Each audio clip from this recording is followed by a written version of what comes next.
Hey guys, welcome back. तो आज का जो वीडियो है यहाँ पर मैं आपको एफओएमसी का जो फ्यूचर प्लान है ना उसके बारे में बताने वाला हूँ। एंड ये वीडियो आपके लिए काफ़ी ज़्यादा इंपॉर्टेंट होगा क्योंकि अभी जो आने वाली इवेंट्स होने वाले हैं ना उसके बेसिस पे हमको पूरे मार्केट के अंदर रिएक्शन देखने को मिल सकता है। एंड अभी फ्रैंकली स्पीकिंग एफओएमसी एक ऐसी जगह पे खड़ी हुई है जहाँ पर दोनों तरफ गड्ढे ही हैं। इधर जाए तो गड्ढा, इधर जाए तो गड्ढा, तो उसके पास कोई ऑप्शन है नहीं, दोनों में से एक गड्ढे में उसको कूदना पड़ेगा। और वो कौन सा है, वो गड्ढा किस चीज़ के बारे में बात कर रहा हूँ मैं आपको बताऊंगा। It's going to be very important, तो ध्यान से आप सुनना। अब देखो हुआ क्या कि एफओएमसी की इस बार जो मीटिंग थी वहां पर ये एक्सपेक्टेड था कि इंटरेस्ट रेट अगर वो राइज करते हैं वो 25 बेसिस पॉइंट से राइज होगा। ये मार्केट ने एक्सपेक्ट कर रखा था कि 25 बेसिस पॉइंट से राइज होगा।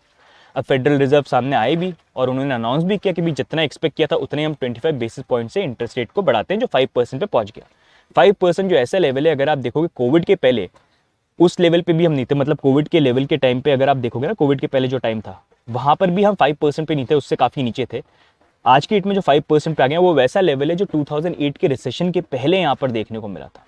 तो ये इतना बड़ा चेंज हुआ, it is a very important point, right. तो यहाँ पर इन्होंने क्या किया कि 5% पे अब इसको इंक्रीज कर दिया।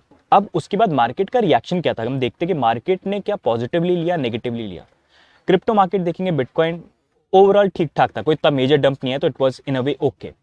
लेकिन अगर आप स्टॉक मार्केट देखोगे, एक्सपेक्टेड था 25 आएगा, उसके बाद भी स्टॉक मार्केट जो थे वो टंबल कर गए। उन्होंने पॉजिटिवली यहाँ पर रिएक्ट नहीं किया। मतलब वो शो कर रहा है कि एक्सपेक्टेड रेट भी यहाँ पर आने से मार्केट इतने सही नहीं है, इन अ वे नेगेटिव तरीके से यहाँ पर प्ले आउट हो गए वो।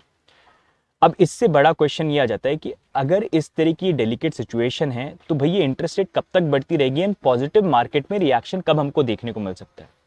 तो उसके लिए अगर आप देखोगे एफओएमसी ने अब बोला ये कि देखो 5% पे हम आ चुके हैं और पॉसिबली हो सकता है कि नेक्स्ट देखेंगे हम 12th ऑफ अप्रैल के अराउंड, जो एक इंपॉर्टेंट डेट रहेगी आप नोट कर सकते हो, 12th ऑफ अप्रैल को यूएस के जो नेक्स्ट इन्फ्लेशन नंबर्स है वो आएंगे और उसके बेसिस पे फिर ये डिसाइड करके इंटरेस्ट रेट को राइज करेंगे। लेकिन पॉसिबली इनका बोलना ये है कि हम एक और बेसिस पॉइंट से इंक्रीज कर सकते हैं, मतलब 25 बेसिस पॉइंट से 5.25 पे आ सकते हैं परसेंट पे इंटरेस्ट रेट, और फिर वहां पर पॉज कर सकते हैं। ये उन्होंने पॉसिबली बोला है, लेकिन it depends. 12th of April को जो नंबर्स आते हैं इन्फ्लेशन के, उससे एक आइडिया यहाँ पर मिलेगा। अब अगर यहाँ पर आप देखोगे ना 12th ऑफ अप्रैल के अराउंड आपको क्या चीज़ ध्यान रखनी है। करंटली यूएस के जो इन्फ्लेशन नंबर हैं वो ऑलरेडी, मतलब कोविड के बाद जो एक्सेसिव प्रिंटिंग हुई थी उससे हम यहाँ पर 9-10% पे आ गए थे। अब इतना इंटरेस्ट रेट राइज कर करके 5% के ऊपर जो पहुंच गए हैं, 6% पे यहाँ पर आए हैं। अब जो नेक्स्ट यहाँ पर 12th ऑफ अप्रैल को इन्फ्लेशन नंबर्स आते हैं, अगर ये 5.7 या उससे नीचे आते हैं that's going to be good और मार्केट पॉजिटिव रिएक्ट करेगा। लेकिन अगर उससे ज़्यादा होते हैं it's going to be bad and stock market भी क्रैश हो सकते हैं और हो सकता है क्रिप्टो मार्केट पे भी उसका रिएक्शन जो है देखने को मिल सकता है। तो 12th ऑफ अप्रैल को आप ये चीज़ ध्यान रखना, यहाँ पर अगर ये जो नंबर्स हैं ये कम आते हैं 5.7 या उससे कम, it is going to be better. लेकिन अगर वो नहीं आए तो उससे नेगेटिव रिएक्शन हो सकता है। इसका मतलब ये कि फेडरल रिजर्व जो है वो फिर से इंटरेस्ट रेट को ज़्यादा बढ़ा सकते हैं, क्योंकि उनको ये दिखेगा कि भाई जितना हम सोच रहे थे कि ड्रॉप होना चाहिए था उतना नहीं आया। तो this is one thing that you can look at, right. तो ये पॉसिबली हो सकता है।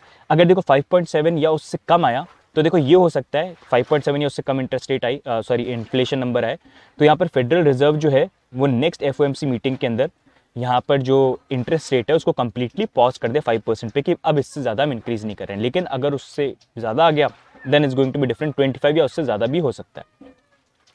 अब एक जो इंपॉर्टेंट चीज़ है, करेंटली अगर आप देखोगे ना, अभी सिचुएशन ऐसी है कि एफओएमसी एक ऐसी स्टेज के अंदर है कि दोनों तरफ इनकी खाई है। अब खाई में आपको कैसे बताता हूँ, जैसे अगर आप बैंकिंग सेक्टर देखोगे तो इन्होंने करा क्या, देखो पहले तो खूब पैसा प्रिंट कर दिया। अब पैसा प्रिंट किया तो उससे इन्फ्लेशन बढ़ जाता है, महंगाई बढ़ जाता है, नया मार्केट में सर्कुलेशन के अंदर पैसा आ रहा है तो इन्फ्लेशन बढ़ा। अब उसको कंट्रोल करने के लिए क्या किया इन्होंने, इंटरेस्ट रेट को राइज करना चालू कर दिया। तो वहाँ पर क्या हुआ, बैंक्स की हालत खराब हो गई, फाइनेंशियल मार्केट की हालत खराब हो गई, क्योंकि उन्होंने बॉन्ड्स ले रखे थे जो उनकी प्राइजेज जो है नीचे यहाँ पर टंबल कर गई। तो दोनों तरफ सिचुएशन जो है ऐसी है कि उनको पता नहीं है कि अभी किस साइड में जाए। अभी जो करंट सिचुएशन चल रही है, क्या ऑप्शन है उनके पास। एक तरफ एफओएमसी के पास ये ऑप्शन है कि यहाँ पर या तो वो ये करें कि अभी करंटली जो इंटरेस्ट रेट है वो इंटरेस्ट रेट जो है उसके बेसिस पे ये और रिस्ट्रिक्शन जो है बैंक्स के ऊपर लगाएं, ताकि बैंक्स जो है वो मनी सर्कुलेशन इतना इजीली नहीं कर पाए। लेकिन अगर वो चीज़ करते हैं तो वो बैंकिंग सेक्टर के लिए, फाइनेंशियल मार्केट के लिए एक इकोनॉमिक डिप्रेशन यहाँ पर क्रिएट कर सकता है, अगर इन्होंने ये वाला राउट लिया।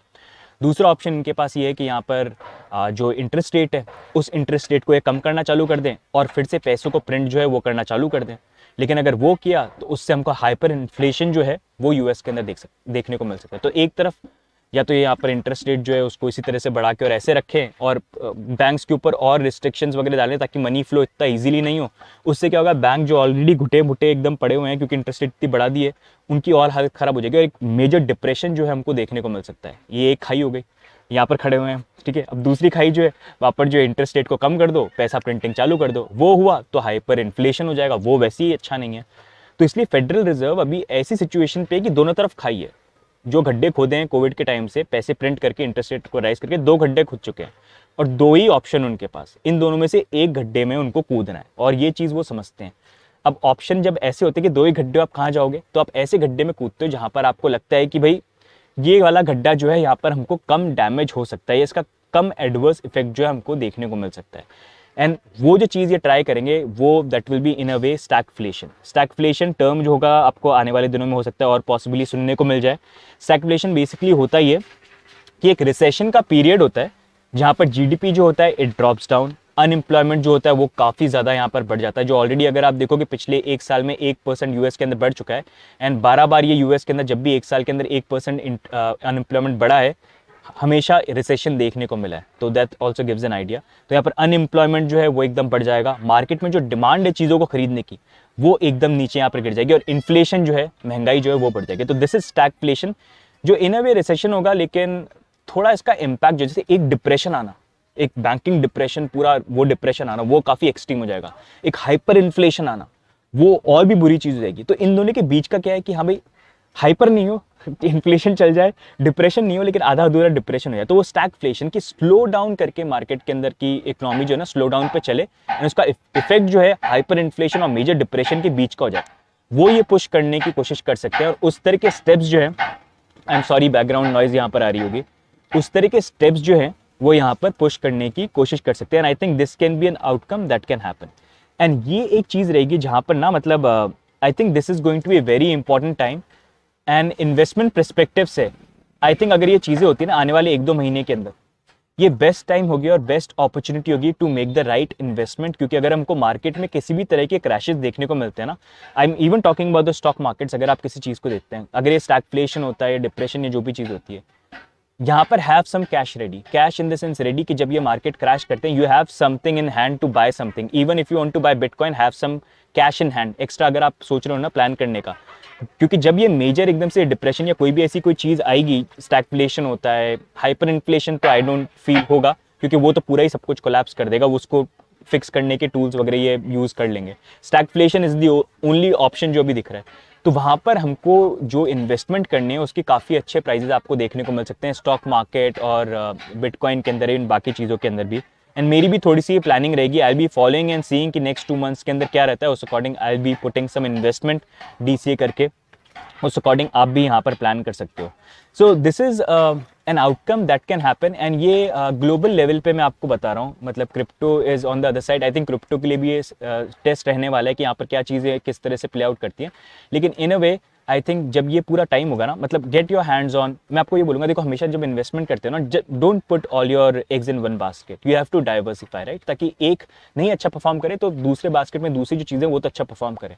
तो I think better would be like, जैसे अगर आप चाहो थोड़ा कैश तो रखना आप, ठीक है, so that when this happens you have something in hand to invest, ठीक है। दूसरा आप यहाँ पर क्या बोलते हैं, आप गोल्ड जो है, I think gold is one thing that you can buy. Silver is also good, silver थोड़ा बेटर हो सकता है, गोल्ड सिल्वर आप यहाँ पर देख सकते हो। Bitcoin is one that you can look at. तो ये 3 चीज़ें हैं जिसके अंदर, ऐसी चीज़ें जो लिमिटेड इन सप्लाई के अंदर, I think it's going to be better and उसके अंदर इन्वेस्टमेंट करना थोड़ा सा बेटर रहेगा। स्टॉक्स वॉक्स के लिए मैं अभी तो आपको नहीं बोलूँगा क्योंकि सिचुएशन ऐसी है कि it's not going to be good, लेकिन जब ये सारी चीज़ें प्ले आउट होती है तब एक ऐसा टाइम होगा जहाँ पर आप थोड़ा सा बाय बाय करना चाहते हो कर लो। तो उससे पहले थोड़ा सा केयरफुल यहाँ पर रहना एंड देखते हैं अभी 1-2 महीने के अंदर क्या चीज़ें वैसी टर्न आउट होती हैं कि नहीं होती हैं। तो ये है। तो guys this is what is happening. I thought कि ये जो सारी चीज़ें हैं इसके बारे में आपको भी एक आइडिया दूं, ताकि यूजुअली हम सिर्फ क्रिप्टो के बारे में बात करते हैं कि क्रिप्टो में क्या हो रहा है, क्या अडॉप्शन हो रहा है, लेकिन ये ग्लोबल चीज़ें जो होती है ना, ये काफ़ी इंपॉर्टेंट होती है। स्पेशली अभी जिस तरह की इकोनॉमिक कंडीशन जो है ऑल ओवर द वर्ल्ड चल रही है, तो हम सब के लिए भी ये जानना और अपडेटेड रहना कि क्या चीज़ें हो सकती है और उसका क्या इम्पैक्ट हो सकता है और क्या हमको चीज़ें देखने को मिल सकती है, क्या आउटकम हो सकते हैं, उन सब के बारे में वी शुड बी अवेयर। क्योंकि यही है, always hope for the best but we need to prepare for the worst, right. अगर वर्स्ट के लिए प्रिपेयर्ड हो तो कैसी भी सिचुएशन आ जाए हमेशा पहले से ही प्लानिंग जो है तैयार यहाँ पर रहती है। तो इसलिए आई थॉट आपके लिए मैं ये वीडियो जो बनाऊंगा और शेयर करूंगा, I hope it helps you, and अपने जो फ्रेंड्स हैं उनके साथ भी आप शेयर करना ताकि उनको भी इसके बारे में आइडिया मिले। एंड आई होप ये वीडियो जो है थोड़ी सी क्लैरिटी आपको देता है, and it helps you in a way जहाँ पर आप बेटर तरीके से प्लानिंग जो अपनी इन्वेस्टमेंट की यहाँ पर कर पाए। बाकी what are your viewpoints, what do you think, do let me know in the comments, do you agree or do you have a different perspective, do let me know, and if you like this video do like and subscribe, that's the only thing that keeps us motivated. बाकी मिलेंगे next update के अंदर, तब तक के लिए bye and take care, bye bye.